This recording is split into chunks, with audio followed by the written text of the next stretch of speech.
the best way to learn anything is by interacting. If we have a healthy discussion today, I can assure you, you will automatically be able to understand all the 5 steps.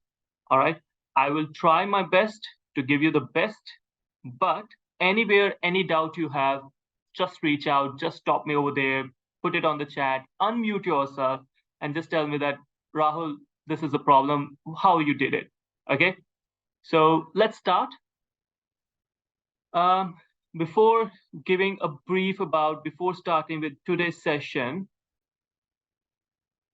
a little bit about myself. I am a ACCA by profession. I did my studies back in UK, and as soon as I finished, in fact, as soon as I was studying ACCA, I joined some corporate houses. I started working in the field of accounts first, then moved into financial consultation, then moved to audit, then came back to IFRS consultation.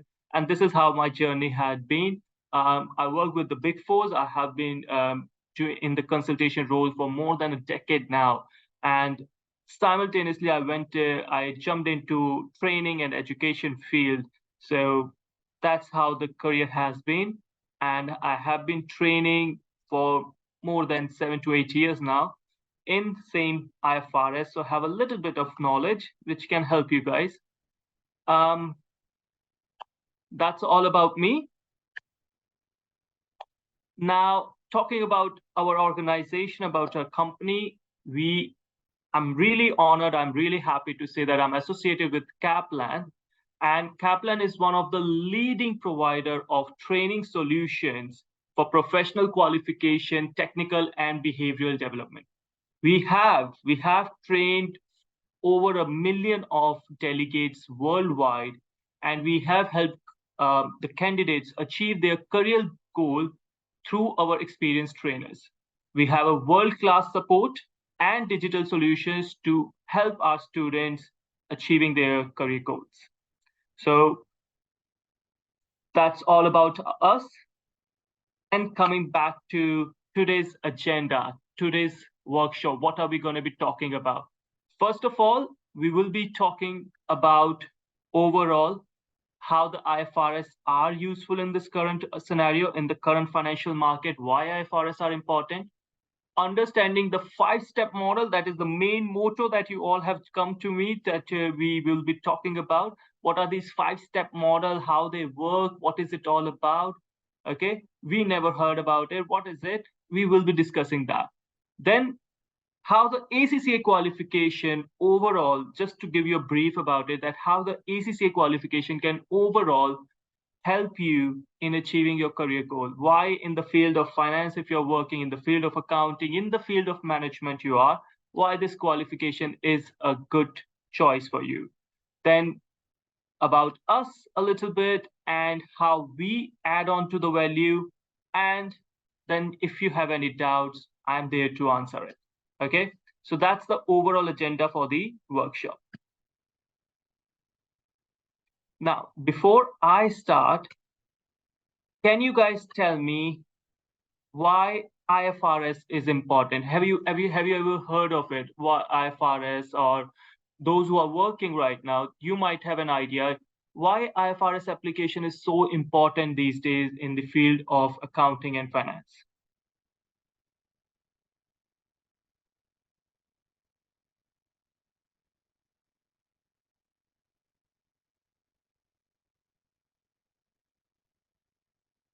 Yes, team, come on. Why do you think IFRS is important? Anyone? If you guys are comfortable, you can unmute yourself as well or put it on the chat as well.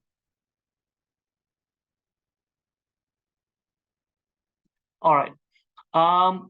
If I have to put it in a very simple way, if I have to put it in a very simple manner, I have put in front of you on the screen a chart as well. But in order to explain you, nowadays, setting up a company anywhere in the world is not a difficult task. If Apple wants to set up a company right now in Dubai, they can easily do it. They can easily set up a company. Or they want to go and set up in any other country, Japan, China, they already have those. But still, if anyone, I want to go and set up a company right now in US, I can do that. Thanks to the globalization and liberalization, it is easy nowadays to set up a company anywhere in the world. Okay. And that's why you will see many multinational companies are in your place, are in my place. They have been working across the globe, right?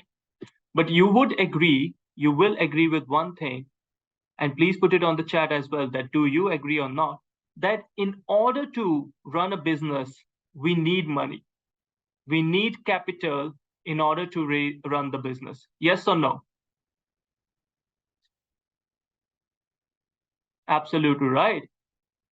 So is it the right thing to just put my money all the time in the business? I'm setting up a business in US. Should I just put my capital, or should I go to the bank or to any other investor to raise some money from them? What do you think?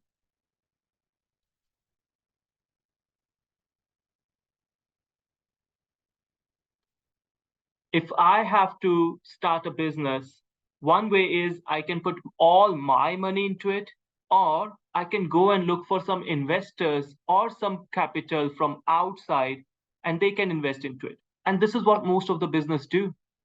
This is what most of the businesses do. If I am looking for starting a business in US, I will put some money from my side, and I will ask some investors, some banks to give me a loan and everything. Yes, absolutely, very good. Right.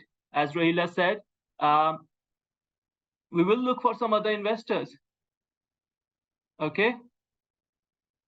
And that is what the problem comes as well. Now, if I want to, let's take it in a practical way. I want to start a business in US, right? US currency is dollar.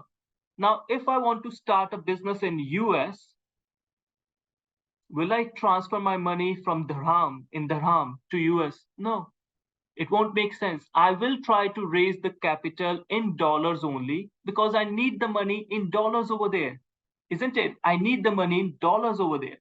So what I do, I go to the bank in US, I go to the investors in US, and I tell them that, you know what, this is my business. I want some money from you.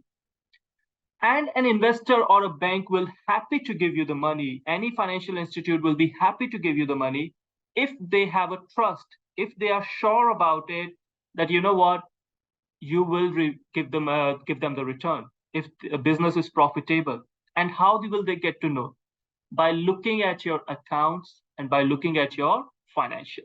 I hope till this point everyone is clear with the image. The story is wide and clear, right? So there comes the problem, because what happened used to happen earlier, that before these IFRS, before these rules and regulations were there, everyone used to follow their own methodology. Everyone used to follow their own laws and regulation and make the accounts according to their knowledge.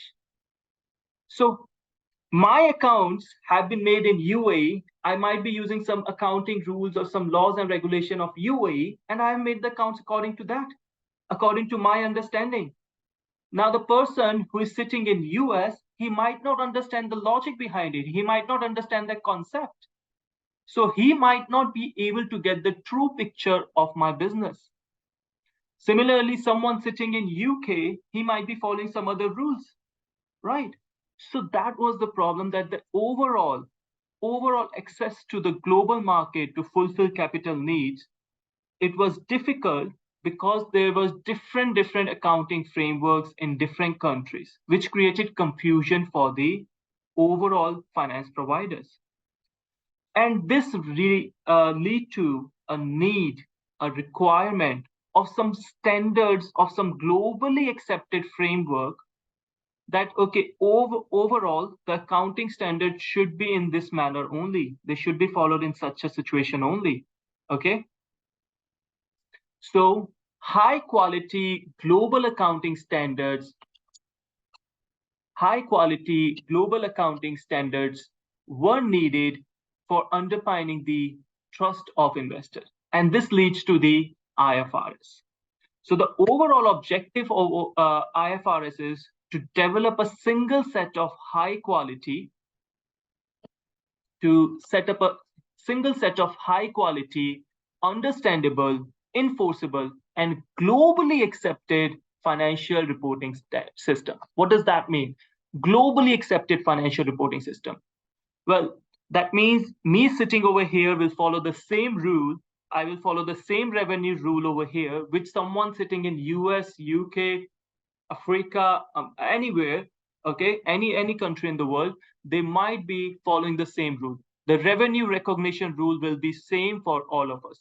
Why? Because we are following the IFRS, which are globally accepted. So the overall objective was to provide a common accounting framework, to provide a worldwide common accounting framework, which are to be observed in the presentation of audited financial statement and to promote their worldwide acceptance. That means your financial statement sitting in some other country, my financial statement, they can be compared because we are following the same rules in making them. Is that clear? Any doubt, anyone? Very good, Sini. Thank you for responding. Thank you, Rahila. So that was the overall objective of IFRS. Now, one thing for sure, and that is true, that IFRS is big. They are huge. Okay, there are many, many rules and regulations. But the good thing is, today in the workshop, we are just going to talk about a very small and interesting IFRS, IFRS 15, which is revenue recognition. Okay. So, just 1 second. We will be starting with IFRS 15, revenue from customers, revenue from contracts with customers. Now, before we start, let's understand what a revenue means in a business. How do we say, okay, this is revenue, this is not a revenue? So anything, okay, any income arising in the course of an entity's ordinary activity, okay, that is coming from the day-to-day transaction of the business is called as revenue. Any income arising in the course of an entity's ordinary activity. Now, what does ordinary activity means? The normal day-to-day business of the company. Okay, I sell, let's say, water. I sell the bottle of water. Okay, so by selling these bottles, whatever money I'm making is my revenue. Okay, similarly, I sell, let's say, I sell mobile phones. I sell cell phones, right? So by selling the cell phones, whatever money is coming, that is my revenue. But let's say I have an old building with me, some old building, I'm not using it. I sold it and I made a profit out of it. Now, can it be my revenue? What do you think? Will I consider it as a revenue? Do you think that will be a revenue for me? My business is to sell mobile phones. I have electronic shop. I sell mobile phones, but I had an old building with me. I'm not using it and I sold it. Okay. Ravtar is saying, no, it's not. Rahila is saying, no. Okay. Now, what is it? I made some money, definitely. It's the one who bought it, he gave me the money. What should I say that? If it's not a revenue, what is it? It's a disposal of asset. Very good, Rahila. Very good. Yes, it is a disposal of asset. And that money that is coming, that income that is coming will be called as other income, but it will not be recognized as revenue. Why? Because my normal business, my normal trading is to sell phone, okay, mobile phones. So that is my revenue coming. This selling of building is not a normal trading. It's one of the business that I did. Okay, it's not my operating activity. It's a non-operating activity. So that's why that will not be considered as revenue. Very good. Thank you for responding, Taim. I got such a lovely audience, so I feel like asking one more question as well. The other question I have, let's say I sold my goods today, okay, but I will be receiving money after 1 year. Okay, Can I take someone from the audience only? Ishara, if you don't mind, I sold the goods to you, and you will be paying the money to me after 1 year. Okay. Now I have a quick confusion over here, and you guys have to help me out.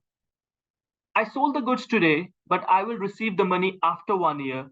So should I record revenue today, or should I record revenue after 1 year? And let's say the goods are for 15,000 dirham. Okay, let's make the story more practical. 15,000 dirham. So what do you think? Should I record the revenue today, or should I record the revenue after 1 year? What do you think?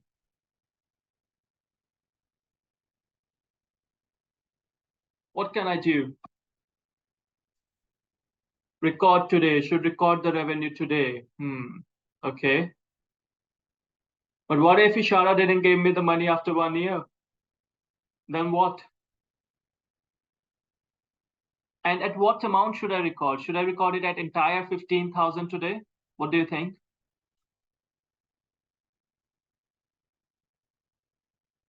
Very good, team. Very good. I'm happy that you guys are interacting. That's amazing. Ishara, yes, okay, 15,000 we should record today. But my question stays the same. What if, Ishara, you're not paying me after 1 year? I couldn't find you. I know you won't do that, but still, let's hypothetically take the situation. That time, should I remove the revenue then?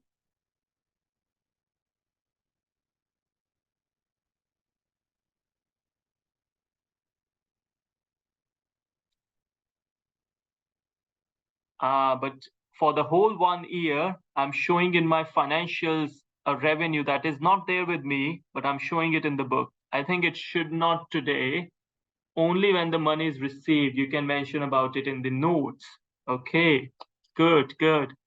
See, that was the confusion we all had before this IFRS coming. All the businesses following their own ideology, all about their own business, about their own idea. Well, it was quite confusing at that time. Okay. And that's why IFRS 15 came into the picture.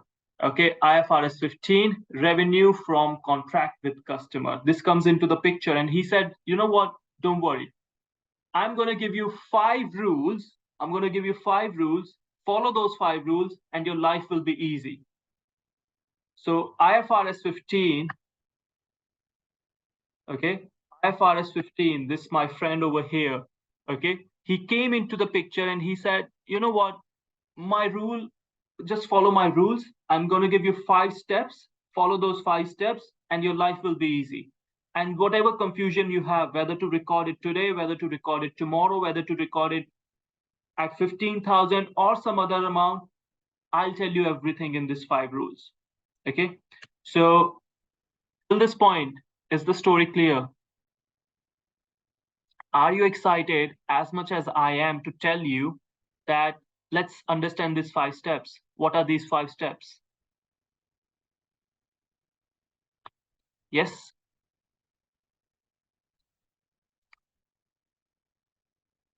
So this question remains the same, whether I should record the revenue today or after 1 year. And you guys will be answering me in a while. Okay, let's have a deal. Can we do that? You will be answering me in some time. We can do that.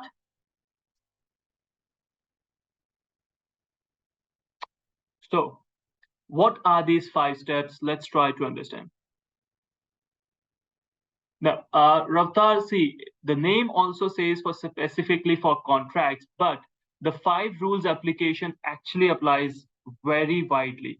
Okay, so most of the revenue recognition concepts covered by IFRS 15 itself under these 5 steps. Although why we say it's a contract, I'll tell you in a second as well. Okay, it's a good question you asked, by the way. So, what are these 5 steps? The 5-step models give you the 5 steps that are identify the contract, identify the performance obligation, determine the transaction price, allocate the transaction price to the performance obligation, and revenue recognize revenue as or when performance obligation is satisfied. So there are 5 steps: identify the contract, identify the performance obligation, determine the transaction price, allocate the transaction price to the performance obligation, and recognize revenue as or when performance obligation is satisfied. Okay, these are the 5 steps, and we will be diving into each and every step one by one to understand them clearly how it works. Okay, so first, identify the contract. What does it say?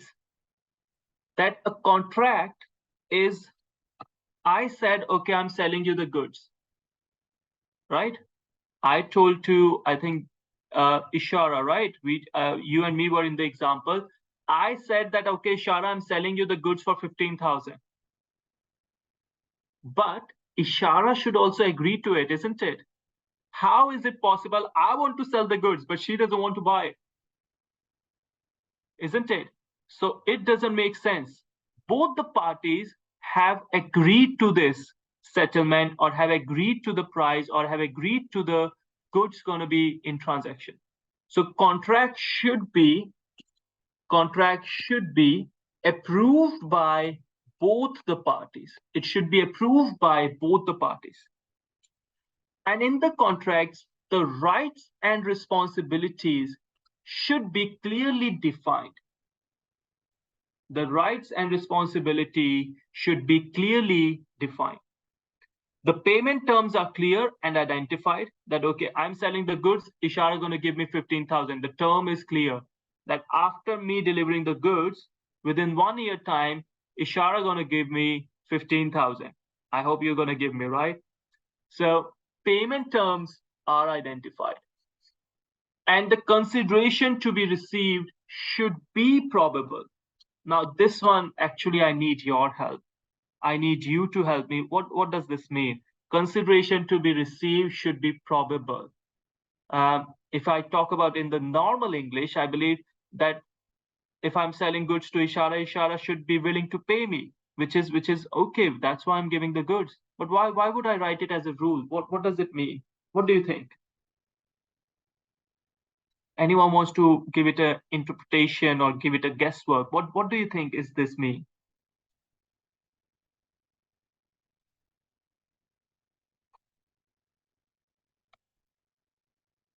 Consideration to be received should be probable.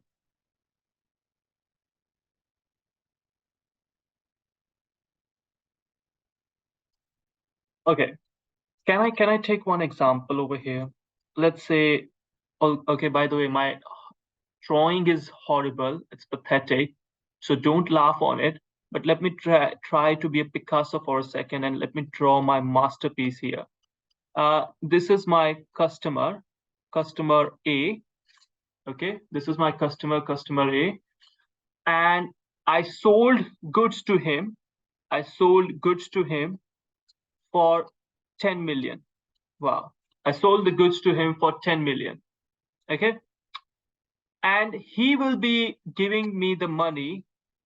He will be giving me the money after 1 year, let's say. Okay. After 1 year, somewhere over here on this timeline. I sold the goods over here. He will be delivering the money somewhere over here. Till this point, everyone is clear? The situation is clear? Now, let's say somewhere on the timeline, somewhere here, I got to know that this customer is getting into financial difficulty. He won't be able to pay. He's having financial trouble. And by this time, I get to know this. So over here, I got to know that he has finance problem. He has some finance problem. Okay. But after that also, during this time period, I sold another goods to him for 5 million. All right. Now, my genius team, my accountants, my future financial consultants, help me out. When I sold him this 10 million, can anyone think of what should I be recording? What should I be recording?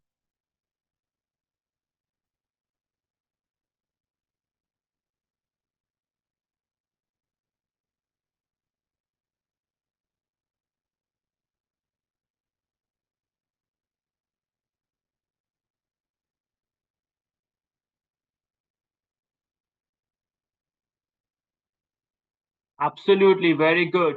Debit receivable, credit revenue, or credit sales, right? So absolutely, Raftar, very good, my friend. You just said it right, that debit receivables and credit revenue. But question, now when I get to know that he's having financial problem, when he's having financial difficulty, and after that we are selling another 5 million to him, can I record this 5 million as a revenue as well or not? Can I record it as a revenue or not?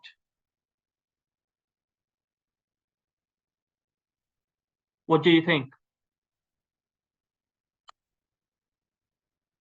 Okay. So same debit receivable credit sales, Raftar. Okay. What about the others? Everyone agrees with Raftar? What about the others? No, because the payment is not certain. Ishara, yes. Okay. Well, the answer is Rahila is right actually. We cannot record it as a revenue because, guys, remember, identify the contract, and the fourth point is consideration to be received should be probable. It should be probable. Now, when I get to know that he's in a financial difficulty, the customer A is now into financial difficulty, he will not be paying my first 10 million only. He will not be talking about 10 million. Then remaining 5 million, I should not be selling him. This is my mistake. I know the customer is having financial problem. He already owe me 10 millions, and then also I'm giving him making a sale of 5 million again. Sorry, that's my problem. I did a wrong decision. I cannot record it as a sale. Okay. So when I sold this first 10 million, okay, when I made the first sale 10 million, it was probable that I will receive this 10 million because the customer was having financial stability. There was no problem he is having. So at that time, I recorded debit, receivable, credit, revenue. Debit, receivable, credit, revenue. Okay. As soon as I get to know that customer has went into financial difficulty, I will record that. I will record it as debit bad debt expense, credit receivable with 10 million. Okay. Debit bad debt and credit receivable with 10 million. I will remove those receivables from my books and I will record them as a bad debt. Till this point, is it clear? Right? Now, after knowing that, after I know that the customer is having financial difficulty, still I'm selling goods to him of another 5 million, then we cannot record it as a revenue. We cannot record as a receivable. See, the golden rule over here I have written that you cannot be recorded as a receivable or revenue. So what entry do we pass? We pass debit cost of sales and credit inventory. Okay, we will remove that much of inventory and we will debit cost of sale.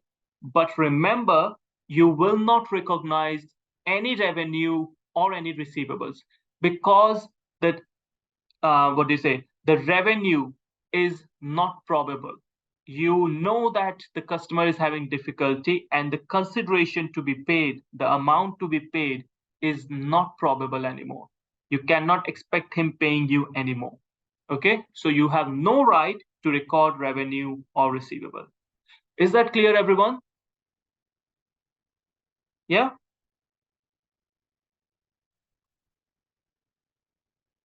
Then comes the second step. That is identify the performance obligation. Identify the performance obligation.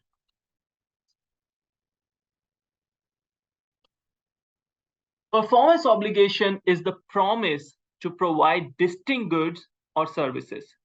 When I say distinct, right, it basically means that the goods or services can be sold separately. The goods or services can be sold separately. Okay. The best example I have written over here is warranty. I hope some of you are iPhone lover. Okay. Some of you like the iPhone products, Apple products, sorry. Right. Now, when you go to the iStore, when you go to the Apple store, right, for the latest iPhone, whichever is coming, iPhone 15, I believe, right? So you go and buy this iPhone 15, and they told you that, you know what, um, you will have 6 months. If anything happens within 6 months, you can bring the product back to us. You can bring the phone back to us, and we will take care of it. So what we say that this is a 6 months warranty. Whoever is buying this phone will be given. Okay. But as soon as you bought the product, you put the phone in your pocket and you were about to move out of the Apple store, the assistant comes to you, the service provider comes to you, and he say, you know what? If you pay $100 more, okay, you can have a 2 years of eye care. That means in the next 2 years, if anything happens to your phone, we will take care of it. Okay, I'm just making it hypothetically. I don't know how much is eye care for actually or anything, but what I'm trying to say that he's asking you, pay us extra, pay me $100 more, and you can have a 2 years warranty. So there are two different type of warranties we have here. One is as soon as you bought the product, you automatically get the 6 months warranty. You are eligible for that 6 months warranty. Whoever is buying it, they have this 6 months warranty automatically. This is called assurance type warranty. This is called assurance type warranty. That means warranty goes to all customers free of charge. You buy the product, automatically that warranty is there with it. You don't have to pay anything extra. But now when the service provider, that customer representative came to me and he told me that, you know what, pay me $100 extra. Now, not every customer will be buying this eye care. Not everyone will be happy to pay $100 extra. So those type of warranty where I have to pay extra is called service type warranty, or it is called paid warranty, right? Service type warranty, paid warranty. I'm paying extra for it. And this is called a separate performance obligation, right? Because I'm separately selling this warranty. Okay. Apple is separately selling this warranty to me, and I'm paying extra for that warranty. There is a separate price for this warranty, which is $100. So this is called a separate performance obligation, whereas the assurance type warranty is not a separate performance obligation. Is that clear? Any doubt till this point?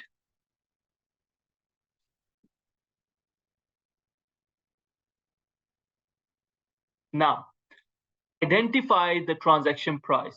So we have done till now, we have done 2 points, 2 steps. What was the first step? Anyone can remind me? What was the first step? Identify the contract. The second one was identify the performance obligation. Very good. Thank you so much. And the third one now is identify the transaction price. What does this step say? This step says any amount received on behalf of third party is not a part of transaction price. Any amount received on behalf of third party is not a part of transaction price. For example, I sell a product. Now, the cost of the product is $100, but there is a VAT applicable on it. there is a VAT charge, okay? There is a tax applicable on it of $5. So how much is the amount customer going to pay? 100 for the goods and another $5 for the VAT.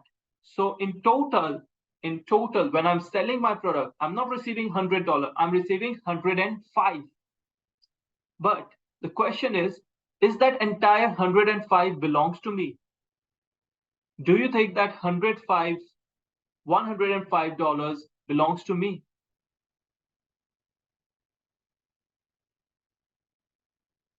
What do you say? No, only 100, right? So what will I do?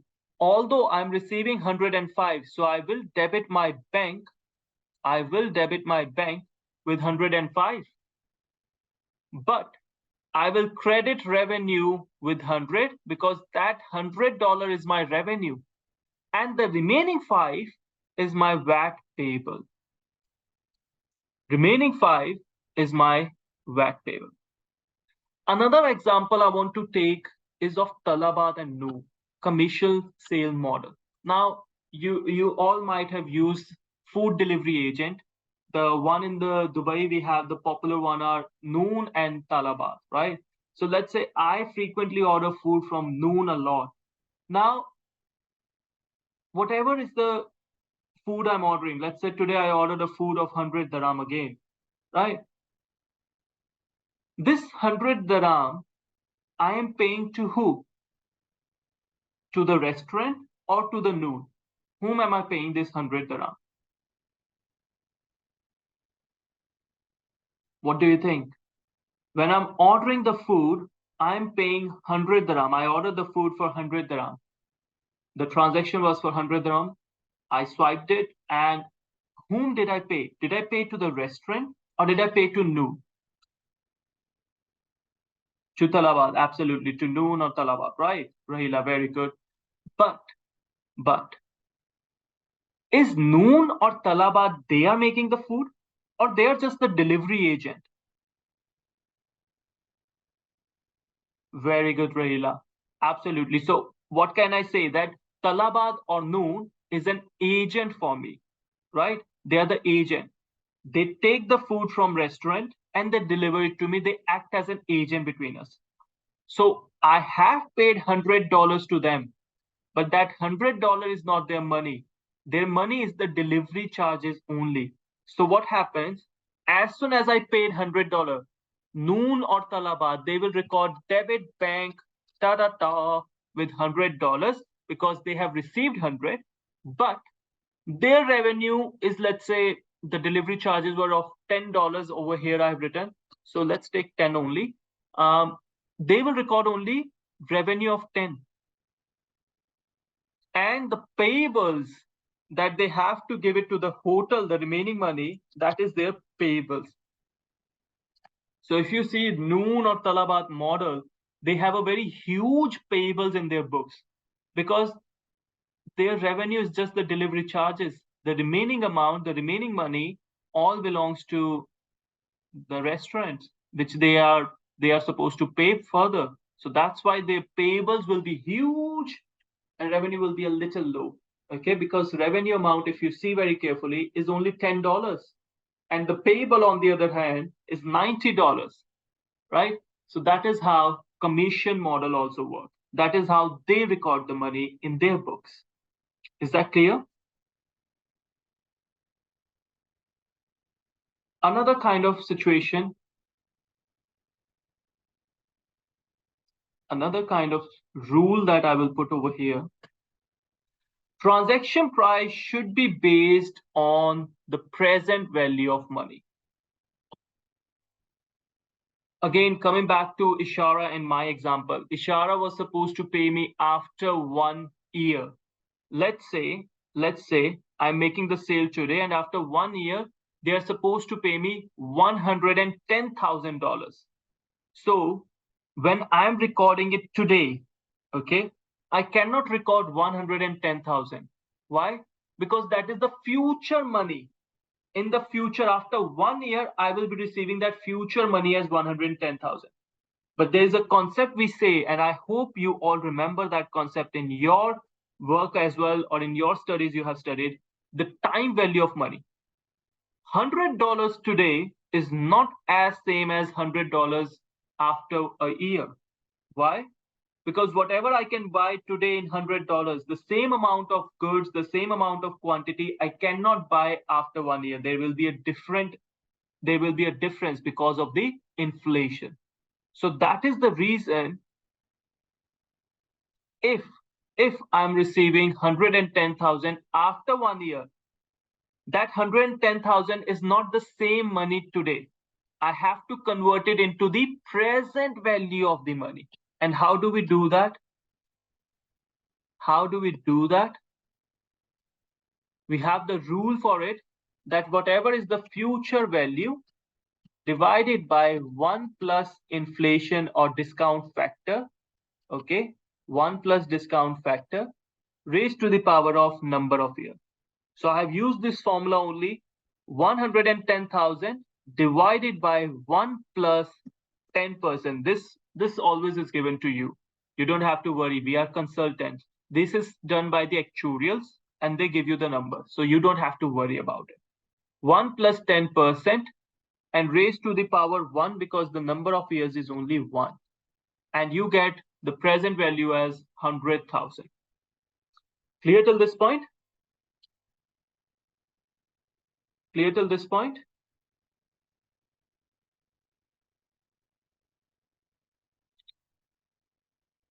So what did I record?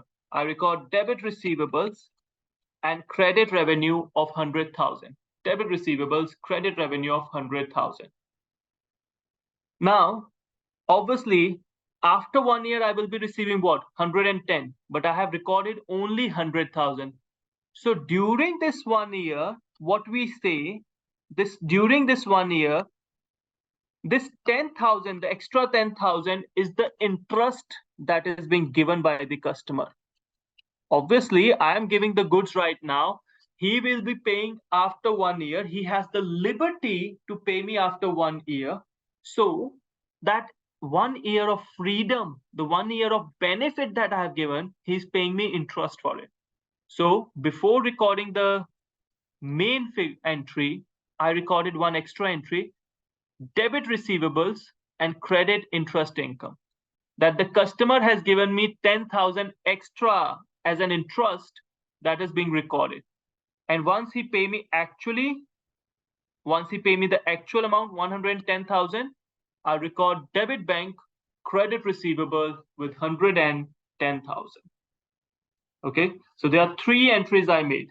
One entry when I sold the goods, I recorded debit receivables, credit revenue with the present value of the transaction, that is 100,000. So the whole year, now I will record for that an interest.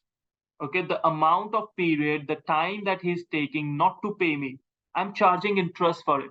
So I record the second entry, debit receivable, credit interest with 10,000. Debit receivable, credit interest income with 10,000. And then comes the third entry, the final entry, once the customer pays us, debit bank, credit receivable with 110,000. Clear? Now, going further, non-cash consideration is included in the transaction price at its fair value. Non-cash consideration is recorded in the transaction price at its fair value. I sold you the goods. In return, you didn't give me the cash. You give me some other asset. You give me a machine in return. I sold you the goods. You give me the machine for it. Now, in that case, what will be the amount I should be charging? We will record it at the fair value of the machine that is being received. Transaction price is the fair value of the consideration received. Is that clear? Right? Another scenario I give you, another kind of scenario, let's say I am a builder, okay? I work in the real estate. I'm a builder. I build buildings. You are my customer. You're my client. And you give me a contract to build a tower for you, okay? To make a building for you. And you give me a condition that, Rahul, if you finish the building within 3 years, in less than 3 years, you will get a 10% bonus as well. Okay, whatever is the fixed price, you will get a 10% bonus for it. Now, let's say the price of the building is 100 million. Wow, that's a huge amount. That you give me a contract for 100 million, I have to finish the building with 100 million of contract within 3 years. And there is a 80% chance that I will meet the timeline. I will be able to finish the contract within 3 years. There is a 80% chance. So how should I record it? Now, what will be the transaction price? Can I record the 10% bonus because there is a high probability of it? Or should I record only 100 million? Come on, tell me, what should I do? What do you think I should be doing?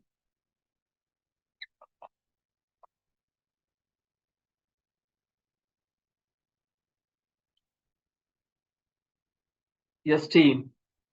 Anyone? Should I record 100 million? Should I record 10 million? Should I record 110 million? All right. Be very careful over here. See, the transaction price, if I have to talk about the transaction price, it will be, I will be receiving 100 million. That is the contract price anyhow.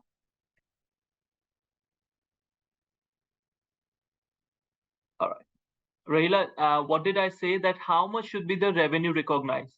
I have a contract to make a building within 3 years.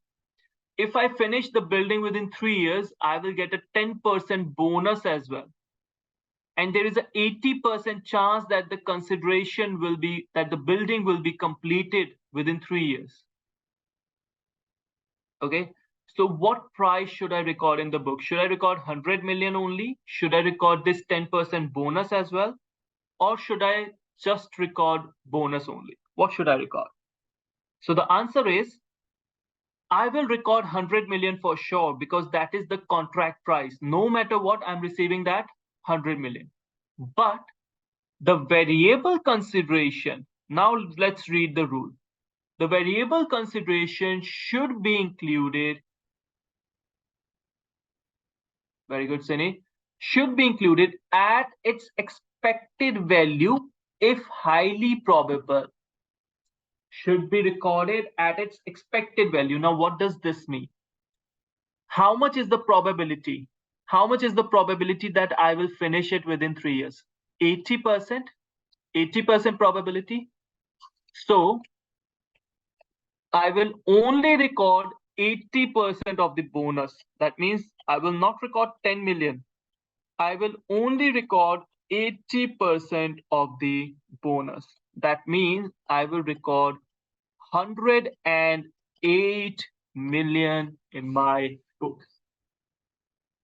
I will record only 108 million. Very good, Sini.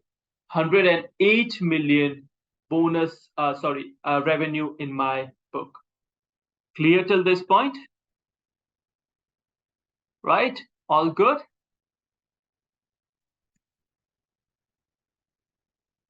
Very good. Now, let's come to the fourth step. Allocate the transaction price to performance obligation. You might have seen, now Christmas is coming, you will see many offers coming around the, around the superstore, around the market, that buy product A and B product is free. Buy product A and B product is free. Or you might have seen, that, okay, if you buy product A and B separately, like over here, if you buy product A, that is for 6,000. If you buy product B, it is for 4,000. So total, how much you are paying? 10,000. But if you buy product A and B together, you will only pay 8,000. You will only pay 8,000. So the question comes, how should I allocate this 8,000 between A and B?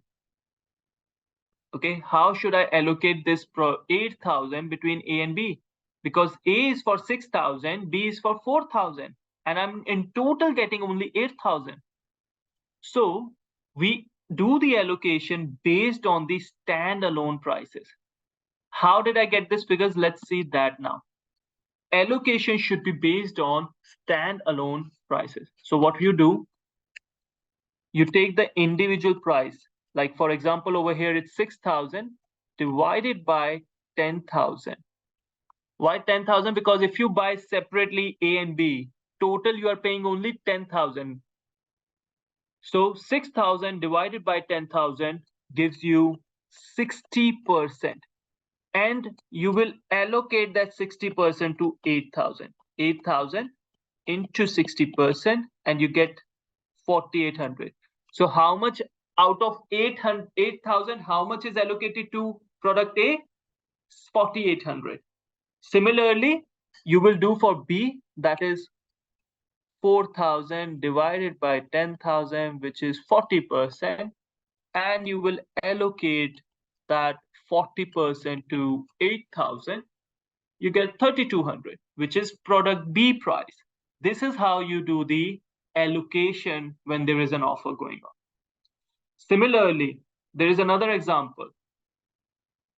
Product A is for 7,000 in the market, product B is for 3,000. Christmas sale is going on, and the sale is buy product A and product B is free. That means by buying product A for 7,000, you will get product A and B. So that means the product B is for free. Okay, it is for free. Okay, now it doesn't mean when you're recording you will not allocate any revenue to product B. That is not right. So this 7,000 again needs to be distributed between A and B. And how will you do that? Again, you will allocate on the standalone prices. 7,000 divided by 10,000, 3,000 divided by 10,000. So 7,000 into 70% and 7,000 into 30%. 4,900 and 2,100 is the prices. Clear till this point?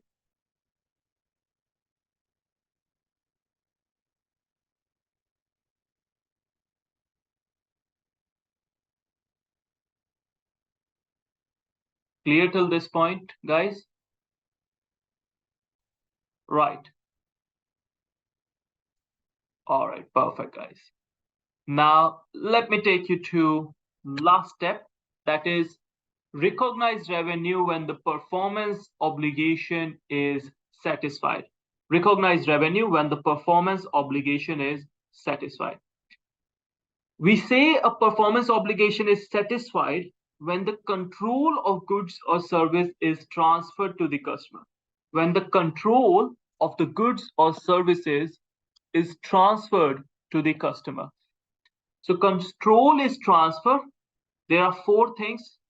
Control is transfer when the legal title is transferred to the customer, when the legal ownership, the name of the asset is transferred to the customer.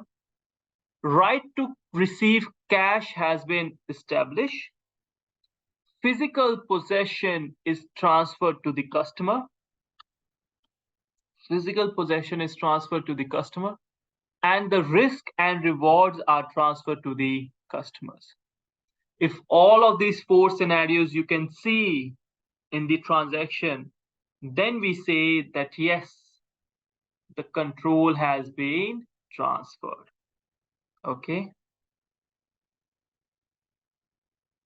Okay.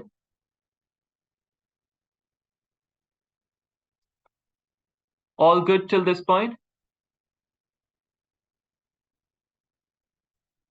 Now, sometime the control can be transferred at a point in time. The control can be transferred at a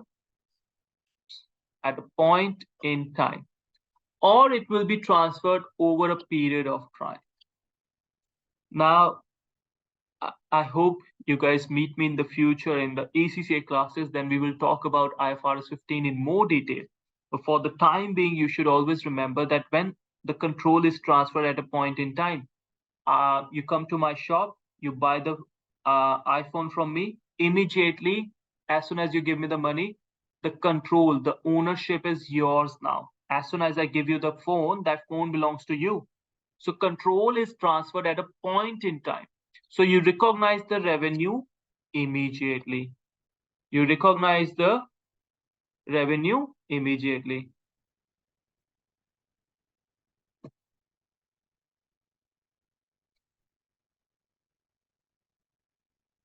So that is revenue is recognized immediately when it is being over a period of time. Now I'm making a building for you. And what is I'm doing is every floor, as soon as I finish one floor, I give you the possession for it. So I am giving you the control, but over a period of time.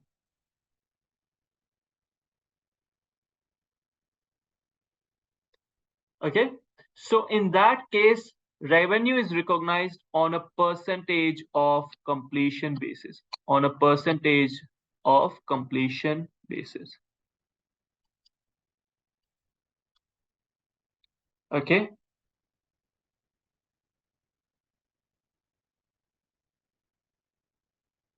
Is that clear? Then these were the 5 cases. These were the 5 steps that I tried to summarize in front of you. Okay. Obviously, there are many details into it, but for the starting point, having this much of knowledge is important. Okay. First of all, before I proceed, please tell me till this point everyone is comfortable and is it crystal clear?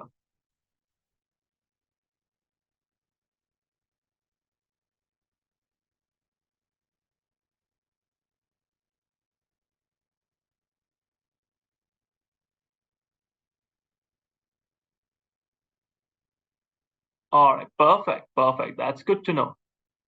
All right. Now, let me take you some specific cases. This is very interesting. I'll take the case of Etisalat or RTA or Do. Okay. Non-refundable payment and expiry. So you don't even have to read, just listen to me and hopefully it will be helpful. Uh, that what we are trying to say, let's say I did a recharge of 100 dirhams and it will be valid for a month. Now, whether I use this 100 dirham or whether I don't use it, after 1 month, what will happen? The amount will be finished. I will have to do the recharge again. The recharge will be finished at that time. Now, whether I use it or not, it doesn't matter. But for Etisalat, okay, there is a problem. Why? Because how should they recognize the revenue? As today, when I recharge it, I'm giving, once I recharge it, I gave 100 dirhams to them. But that is not their revenue. Why? Because I haven't used the service yet. Over the 1 month, I will be making the calls, I will be doing the messages, and then I will be using the service. Till then, it's not used, isn't it? So, how should they record it? And what is the guarantee that I will use the entire 100 dirhams? I might end up using only 80%. I might use up only 60%. So for Etisalat, the problem comes how they should record the revenue, right? And what about the remaining amount which is not used? How should they record it? Because they haven't given the service for that. So what they do, for example, they have an experience. They have a, from the past so many years, they know that if the customer is charging $100, the customer always use 80% consumption. It's always that the customer only uses 80%. Most of the customer uses 80% only. So although I have charged $100, I will use this formula, total amount divided by expected to be used. That means $100 divided by $80, and you get $1.25. So every 1 minute of service, 1 minute of call I made, they will not charge 1 dirham, they will charge 1.25 dirham. So that after 100 minutes, I will not be, after 80 minutes, automatically this $100 has been exhausted. Okay, so the expired amount should be recorded as revenue with the amount expected to be consumed by the customer. Okay.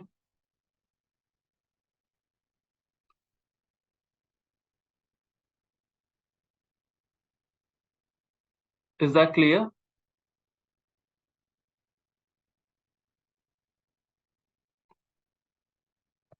This is how they do it. Similarly with RTA, you go and get the recharge of Metro. Metro, you will see they have the same situation as well. Last 5 dirhams or last 10 dirhams you cannot use. You have to recharge it again. So those 5 or 10 dirham, how they use? Total amount divided by expected to be used, and that is how they recognize it. So recognize, if you have an experience of the past, that okay, in the past customer only uses 80%, 60% consumption, then you can use this formula. Otherwise, recognize revenue over time. On expiry, all the outstanding balance should be rewarded as revenue.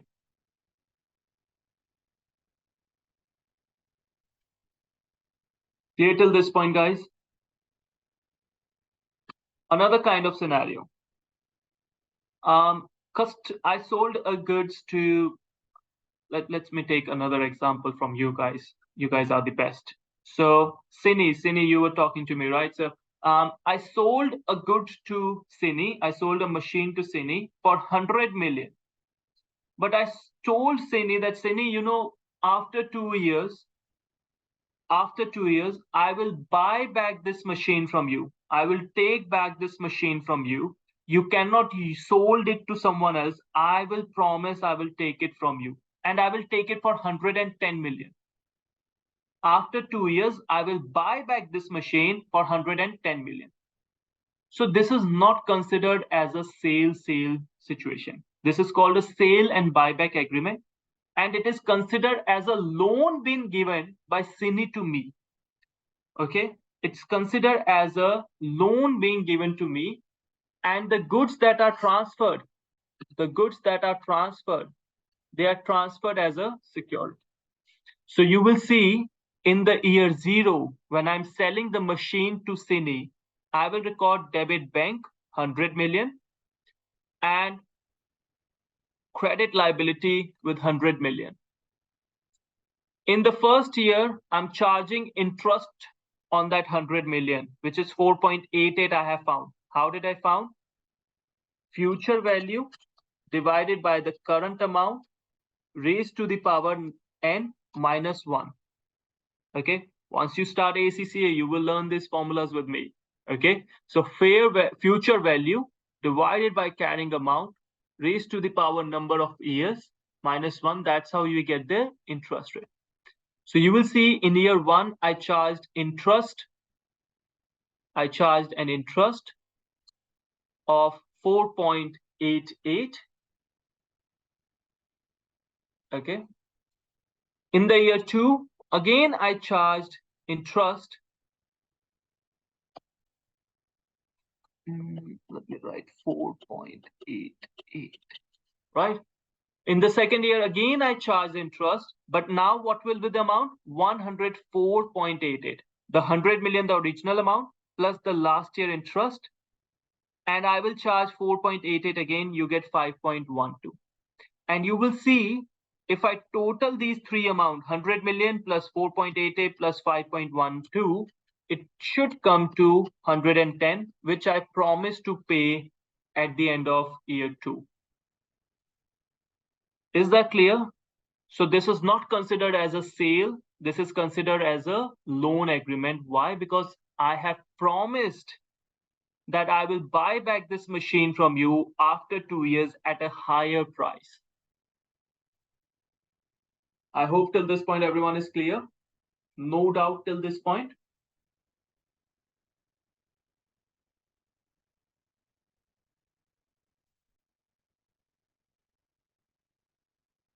All right, perfect. Now, last case for the day. You might have seen, how many of you do shopping in Carrefour? How many of you go like to go to Carrefour? I love going to Carrefour actually. In fact, after this webinar, I'm planning to go to Carrefour only. That's why. Those who are in Dubai, you might know about Carrefour. I hope so, right? You love doing shopping over there. We get all our products over there easily. No need to have a hustle, right? Now, if I want to buy, let's say, Nestle's coffee, okay? Nestle coffee, I go to the Carrefour and over there I can find it on the shelf, isn't it? Agree, everyone? All of you are there still, right? So the question is, Nestle gives coffee or Nestle give their products, Nestle products to Carrefour for selling further to the customer. Let's say they give 100 packets of coffee to Carrefour to sell. Now, is it always going to be the case that Carrefour will be able to sell the entire 100 boxes? Is it always going to be the case? No, right? There can be a situation where they won't be able to sell it. So what they do, Carrefour will return those unsold packets back to Nestle. They will say, Nestle, you know what? We are only able to sell 80 products, 80 boxes. The remaining 20, we are sending it back to you. We are returning it back to you. Okay. In that case, Nestle, now the situation is Nestle. How should Nestle record the revenue? And this is a real situation actually. For Nestle, this is how they do recognize the revenue. Because Nestle give the products not to the customer, they give it to the supermarket, to the superstores, and they further sell it to the customer. And whatever goods are not sold, whatever products are not sold, they will return it back to the Nestle. Now, Nestle cannot wait for entire this time, during this time that, oh, you know what? First, I get to know how much products are returned, then only I will record the sale. No, it doesn't work like that. So what is done? Nestle will record the revenue. It will be recognized based on the amount which Nestle expects to receive based on its significant past experience. Again, the same situation like Etisalat. In the past, they know that every time 10% of the boxes come back. So they will only record revenue for 90%. They will not record the entire 100 boxes. They will only record revenue for 90 boxes, and the remaining 10 boxes will not be recorded. Okay? This is how revenue recognition work in different industries. Okay? Now, this is just an overview for IFRS 15. Obviously, there is more detail, there is more different things you can talk about, and you might be having some different questions as well right now, right? But that is the story, my friend, that in order to understand IFRS, in order to learn about IFRS, you have to have this question, which is a good thing that you're having. So hopefully I will see you very soon. I will meet you guys and we will be having a healthy discussion on IFRS soon. Okay. But till this point, please tell me all these different cases, all the 5 steps, then these specific cases, are they making sense to you? Did they help you a little bit?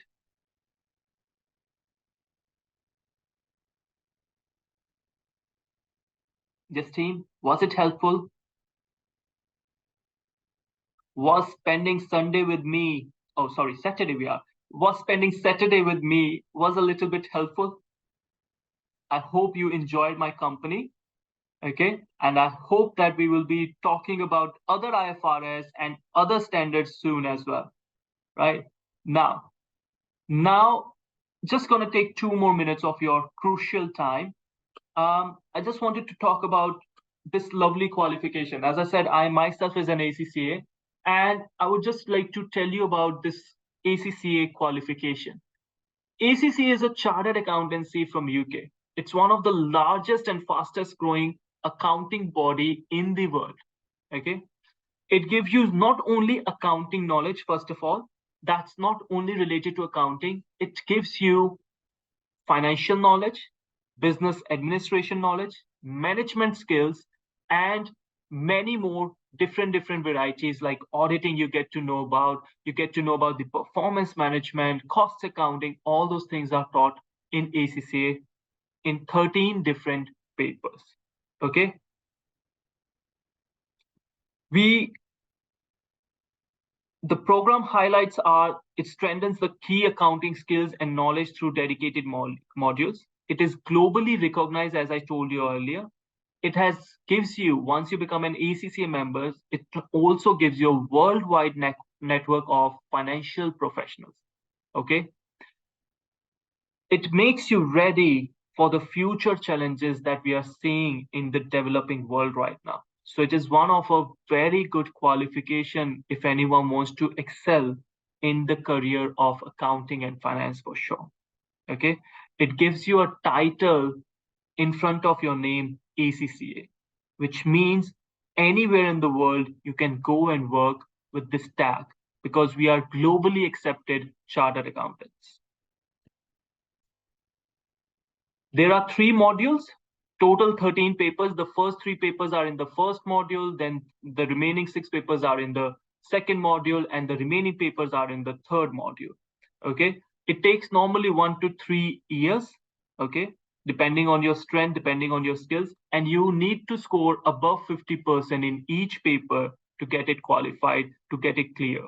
Okay, and as I said, these are the 3 levels. First level is called FIA level. For that, you can start without any previous academic knowledge. For example, if you're in the school, 10th or 11th, you are, right? You can start with the FIA program. Once you have done your A levels and GCSE, right? Then you can do the remaining papers. The first 3 papers you can do anytime, but the remaining papers, for that, you need to have a 2 A levels and 3 GCSEs, including English and maths. Okay. And once you go to the final level is the professional level, P level, we say, right? Over there, once you have completed FIA and applied knowledge, then you can get into the strategic professional there. Raftar, yes, there are many exemptions. So what you can do, I'll tell you in the end of this workshop, you can connect with the relevant team member of mine and they will guide you that, yes, you can ask for some exemptions. Okay.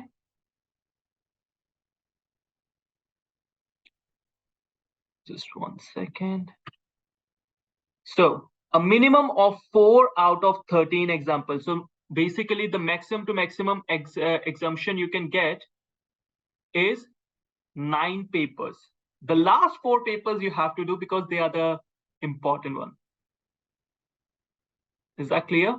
So maximum to maximum exemption, depending on your degree, like Raftar just asked on BCom, he might get some 3, 4, 5, up to 9 exemptions he can get. Okay, but that we need to get it checked with the ACCA. Then you need to have an experience, a 36 months experience in a relevant accounting role. Okay, and you have to finish your professional ethic module. That is very easy. That is on the ACCA portal only, so that's not a problem. But yes, you need to work for 36 months in a relevant accounting or financial field to get that experience. And you need to finish all these 13 papers. See, depending on how much, effort you have put, how much, it should not be after, see, nowadays, after every, it's after every quarter we have the paper. So you can finish within 1 year your all the professional paper, even if you're doing one paper at a time, I'm saying.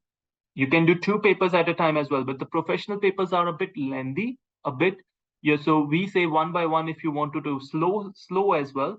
Then even if every quarter you're sitting for one paper, within 1 year you're done. And I have some students with me who do two papers at a time. They were like, okay, we want to finish quickly. So within 6 months, they do it. Okay. So that depends all on your efforts. But it can be done. The professional P level papers, there are 4 papers, 2 optional, 2 mandatory. Okay. And over there, you can do these papers like within a year. Okay. And I'm taking a slow approach. If you want to do 2 papers together, that's good as well. Okay, Sini? Now, talking about us, we, the Kaplan, we are based in Riyadh, we are based in Dubai, we are based in Abu Dhabi as well.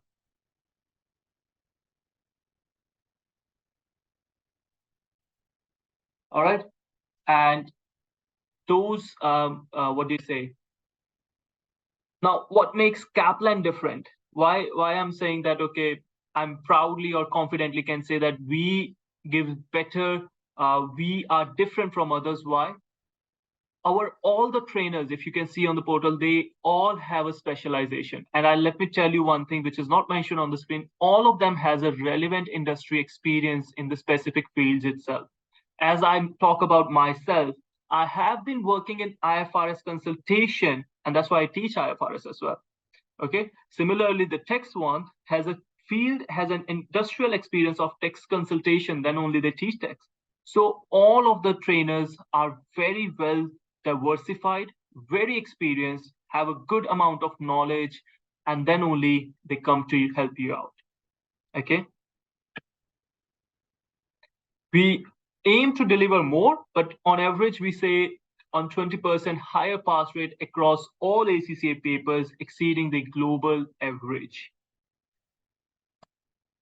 Now, this is what I love about Kaplan is the learning portal that we have, the online portal that we have.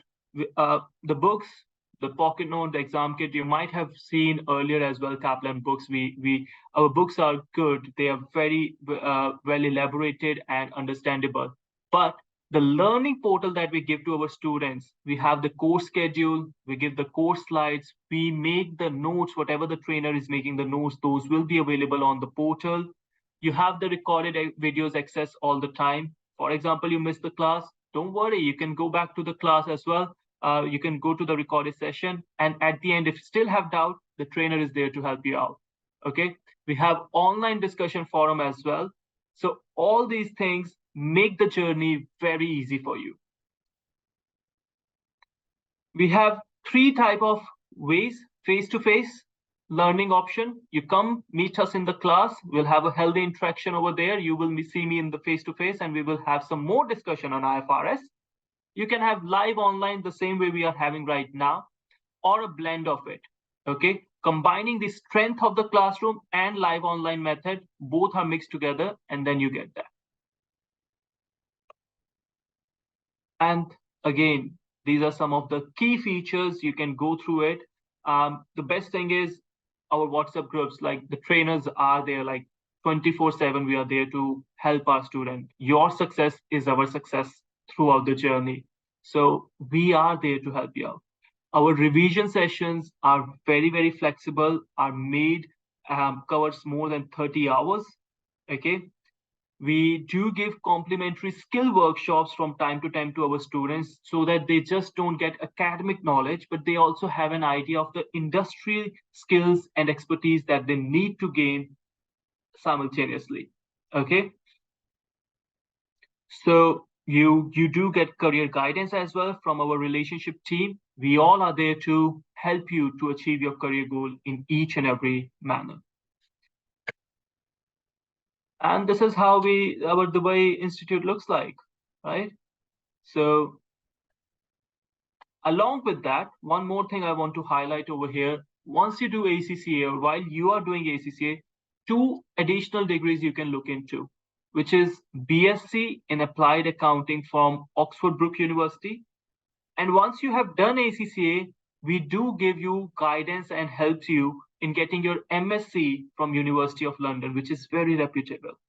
Okay, so these are the two additional degrees that you work on, and where Kaplan comes into the picture and helps you out to achieve those degrees as well. We have dedicated mentors, we have the entire training schedule just meant to achieve these degrees as well.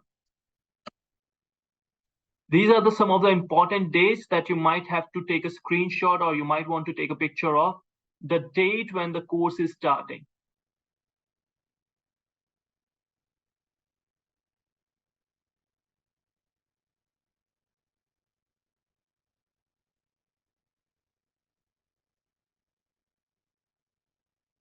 All right. Any question from the team? You guys have been amazing throughout this period. Please tell me if there is any question.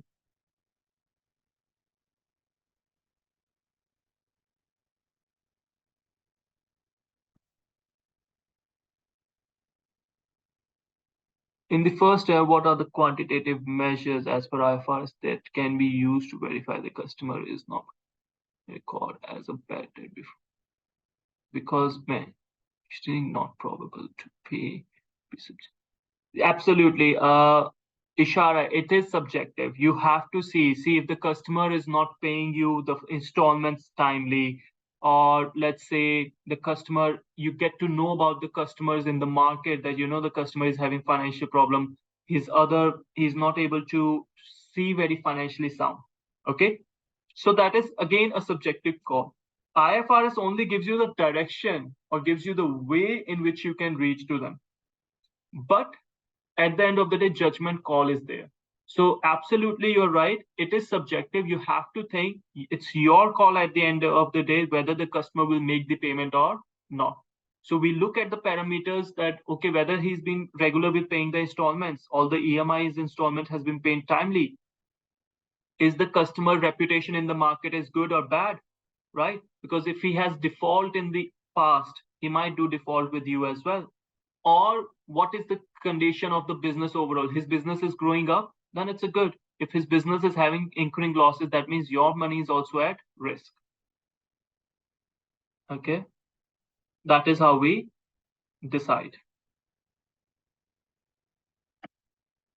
Last thing before you guys end, you can, if you want to enroll, if you have any doubt, please refer to Vishnu.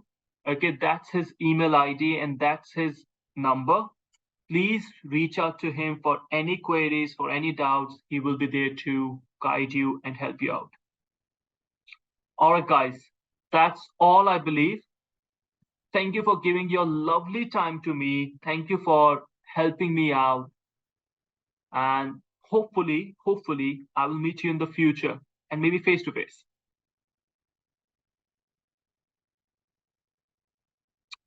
All right. Thank you very much. Thank you, Rahila. Revenue from contract, Rafta, revenue from contract, as I said, even when you're selling the goods to the customer, there's a contract between the customer and you that both the parties have agreed. You have agreed to sell the goods. The customer has agreed to receive the goods and make payment for it. So every transaction that we say in IFRS term itself, contract between you and the other party. Both the parties have agreed to that transaction, to that contract, and that's why it is called revenue from contract. Okay. And the another reason I tell you is because most of the big transactions that is happening, not the small day-to-day transaction, but for example, like building a construction building, making any big transaction of goods or services, they are done on a basis of contract where a huge amount is involved. So that is what. No, not only about construction contract. Construction contract is one part of the IFRS 15, but there are different parameters on which we say, but we have bring them all together under the term revenue from contract, because we are not just talking about construction contracts. Okay.